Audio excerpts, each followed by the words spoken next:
Breath of the Wild came out March 3rd, 2017, and that's nearly 8 years ago. I'm gonna let that sink in real quick. And at that time, people had been waiting for a new Zelda for years and years. I mean, originally, this Zelda game was Zelda Wii U, and it was thought to be coming out in 2015 until it got delayed. Then in 2016, at E3, we got a whole Zelda Wii U show out and show off, and this was slated to come out on Nintendo's next system, which at the time we knew as the Nintendo NX.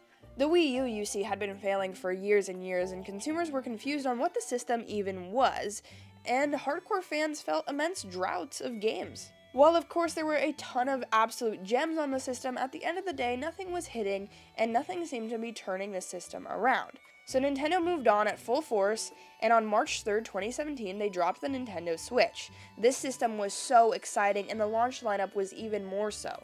The Legend of Zelda Breath of the Wild finally came out for the system, and people were hyped. However, as it was initially promised to be the Wii U's Zelda, Nintendo decided on a dual release, putting the game on both consoles simultaneously. And in fact, it was the last ever Nintendo-published Wii U game. Breath of the Wild came out to oodles of success, and in the first few months of the system releasing and the game simultaneously, like we talked about, the attach rate for this game was over 100%.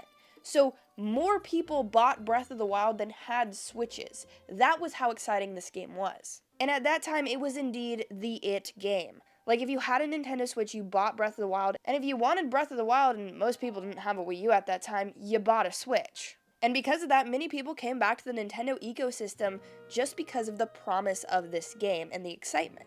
Breath of the Wild set out to do something wholly original to Zelda. It brought the game into an open world genre, a genre that at the time was just getting off the ground with games like Skyrim paving the way, Xenoblade then acting sort of as a proof of concept, and then so many others. But Nintendo did something so different and unheard of for this time. Everything in this game was interactable.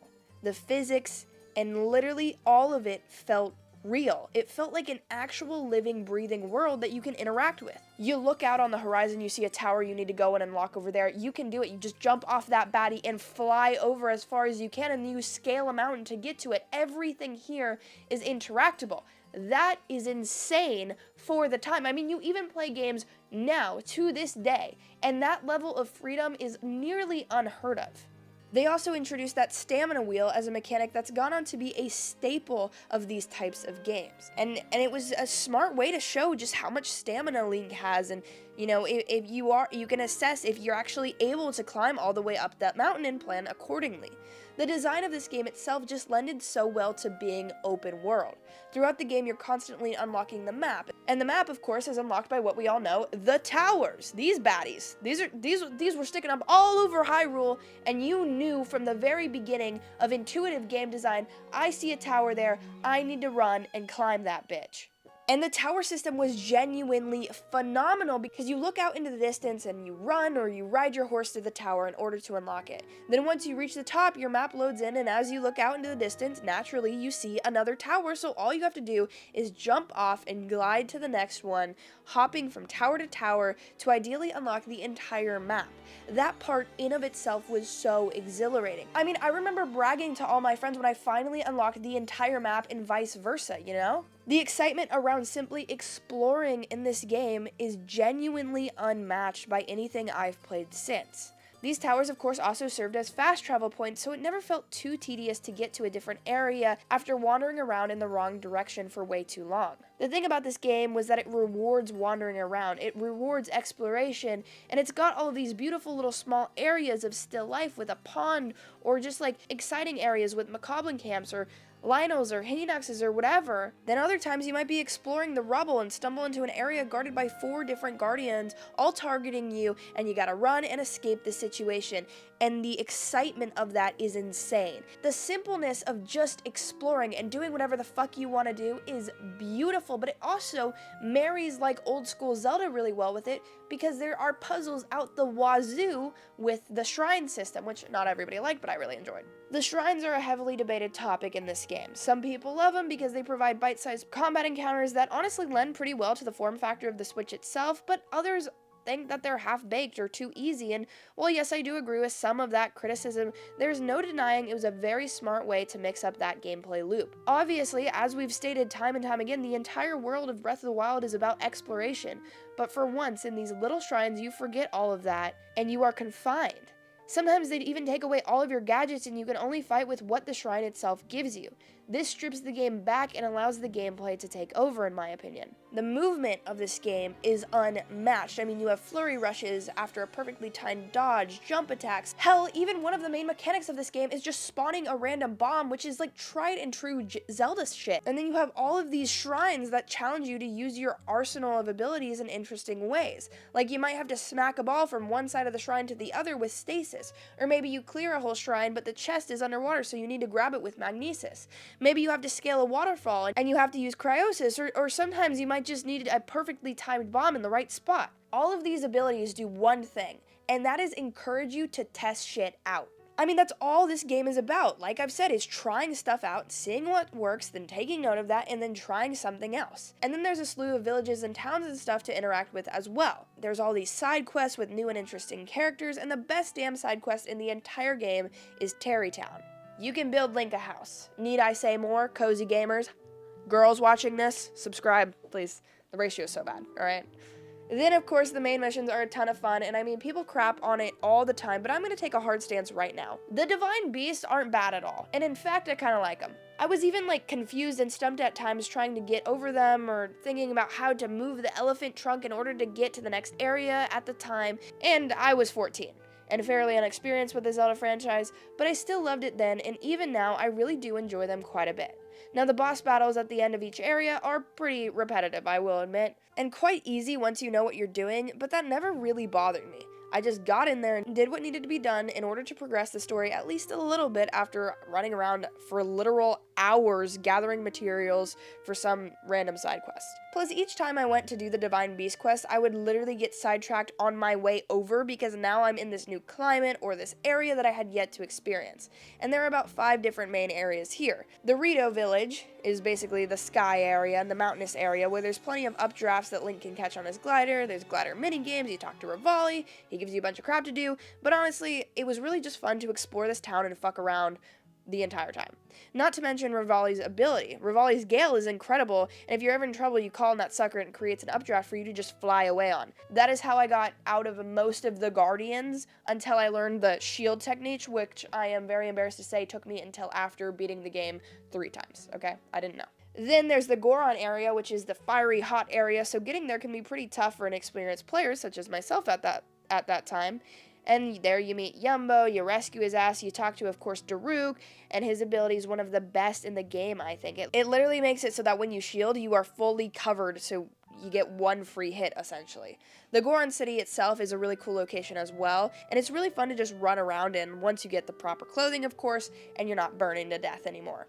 Then there's the Zora area where you can get the best gear in the entire game and just swim up waterfalls. You talk to Mipha and explore the castle and area. This one was low-key my least favorite of the bunch, however the castle area itself was pretty damn sick and I like the architecture there. Mipha's ability, Mipha's Grace, also just brings you back to life if you die in combat, which is phenomenal. Then there's the Gerudo area with all the Gerudo ladies, and Link cross-dresses, so need I say more. He looks so cute in his little dress, I kind of fuck with it. But yeah, it's a really cool area. This town is just built out. It's has these great shops to stock up on arrows with, great clothing and side quests as well. And then there's Urbosa, and this lady is a boss bitch. Her ability just unleashes a bunch of lightning in your area, which just is fantastic. And the last area I'd say is probably just the grasslands of Hyrule itself. This is where most of the Guardians reside, and this is where you see the rubble of the past civilization. You can run into some small stables and wild horses. Hateno Village is where you meet Terry, the eccentric bald man, and go on his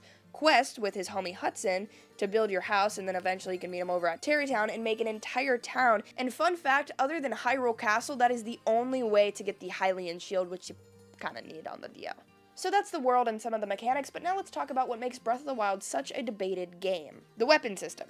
In your inventory, you can carry an array of different crap. Food, ingredients, outfits, and weapons. The first of the weapons I want to dive into is the melee stuff. So we're talking about clubs, swords, lightning rods, and whatever else. And of course, they all break. They have durability, and once it's up, the weapon is completely gone, and you have to just like get a brand new one.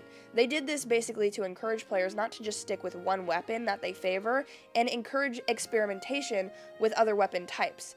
But for some people, it didn't really stick. Personally, for me, I don't hate it, but I didn't love it because sometimes I really liked a weapon. Like, for example, at the end of each Divine Beast, you get a weapon from them. And I was always so fucking scared to use it that I ended up just displaying all the weapons in my house and never using them until I found out via TikTok that you can just, like, reforge them later down the line. But that's a lot of effort. You know what I mean? Like, I feel like those weapons should have some sort of durability to them so that you can use them because each of them is fairly different. So even sticking with those 5 weapons that you get, like the 4 from the Divine Beast and then the Master Sword, you are in a good ass rotation, and you're probably near the end of the game anyways, so I don't really get the point there. Then there's also shields, and honestly, I didn't get too varied with these until I was entirely out of royal shields. The Hylian shield is an absolute tank as well, but to my surprise, the baddie does indeed break, but not for a very long time in my experience. Like, I literally fought Ganon, I think, twice, and then it finally gave up, which is kind of insane. Obviously, though, you can't use a shield when having a two-handed weapon, so most clubs and spears didn't really work with it, and even sometimes the occasional big-ass broadsword. Then lastly, for the weapon category, there is the bows, and this part was great, and the feeling of firing a bow is fantastic. When you pull the bow back and you shoot it with gyro, god damn, that is immersive, bro. Nintendo, you fucked it up with, like, fucked it up is, like, a bad way to say it. You did so well with that, Nintendo. That is immersive as heck. It was so, so cool. And then also, if you happen to be jumping or maybe you glided from somewhere and you pull out the bow mid-air, it slows everything down and it's so goddamn satisfying to deliver that slow-mo shot. The bows, of course, also break, but this isn't much of a problem as bows are pretty plentiful, and once you kill enough guardians, ancient bows and arrows are almost too easy to take down the big enemies. But lastly is the Ganon fight, and the Ganon fight in this game isn't the best. So basically, if you don't beat all the Divine Beasts, you can still fight Ganon. You can fight Ganon since the very beginning of the fucking game, which is cool, because the naked runs of Breath of the Wild are some of the best content on YouTube, in my opinion. However, I will say it's pretty, in the scope of epicness, it's not top tier. I think it's pretty good, right? So you're gonna fight all of the Calamity Ganons before, if you have yet to beat all of the Divine Beasts, which is cool. Ganon himself, Calamity Ganon, if you have enough ancient arrows, and if you use flurry rushes at the right time, this baddie is going down so, so quickly. So if you want more of a challenge, I would recommend not using any of that kind of shit, but it does test your skills, absolutely. It tests a lot of your things, and his pattern can be pretty tricky occasionally, especially when it comes at you with his fucking dashing all over the place and he swings at you. It's pretty horrible. Then, after you get past that phase of all of those, and then the phases of Ganon, then you're gonna get Pig Daddy Ganon, and he's gonna run around and blow like beams at you, and this is where you jump on your horse. Zelda gets you an infinite arrow bow, so then you just like hit the weak spots on him, and it's super duper easy. I mean, honestly, I'm glad this wasn't the hardest part, because like after you do all the other stuff, it is kind of like, oh wow, this is a really long boss fight. But yeah, I mean, it's nothing like, I don't know. It wasn't like the best boss fight I've ever done, but it felt sort of epic, and I did enjoy it for the most part. And I think the biggest issue of Breath of the Wild is probably the story, right? Like, you get these memories occasionally, but they kind of spoil themselves, and it fully tells a story out of order, right? So you don't really get like most of the impact, and I would say it isn't that much of an impactful story in of itself. There is voice acting, which is pretty cool. You get cute little cutscenes when you meet the new characters, like Rivali and all that kind of shit, and you see, like, the stars of the war and all that kind of crap, which is interesting. But I would say, like, things like Tears of the Kingdom have elaborated on the story so well that this is a good foundation, and if you go into it with thinking that this is not really a complete story, Tears of the Kingdom is going to complete it, bang, you're fucking golden. But yeah, I mean, I think absolutely, like I've talked about so many times, the best part of this entire game, exploration. Doing it whatever the hell you want. What's funny is I've seen so many different groups of people culminate to this game, because it can be a cozy game, it can be a hardcore game, it can be a speedrun game. There's so many different varieties of game type that this can be, because it is so personal to you. When I first played this game, my friends would talk about things I had no idea that were even in the game, and then I found out from them, and then I would go back and do it. Like the fucking mazes, I had no idea that was in the game. There's so much about this game that was lost on me when I first played it. And so replaying it has been an absolute joy because you discover new shit every single time. And for literal years after the game came out, people were still discovering things about it, which is amazing. The speedrunning community has done awesome stuff with this game that is so entertaining and cool to watch. Then there are like the long plays and the streamers who kind of just take it easy and chill in the game and enjoy the scenery of it, which is also awesome. There's so many different ways to play this game. There's no right, there's no wrong way. It's like fucking therapy, chat. There's nothing you can do wrong, and it is super sick. So if you like the game, let me know down below. Let me know your thoughts of it. Some people don't like it, some people do. I'm a big fan of it. It's what got me into Zelda. I think it's a banger. Check out this video. It's a banger. It's a vibe. It's a good time. I'll see you over there. Thank you for watching all the way over here. Since you watched all the way this way, subscribe, especially if you're a girl. Let's get that ratio up. I swear to God, I have like 2% of you are female, and I love all of my audience, so thank you all for being here. But I think we can crank that number up, you know what I'm saying? Oh, cozy games?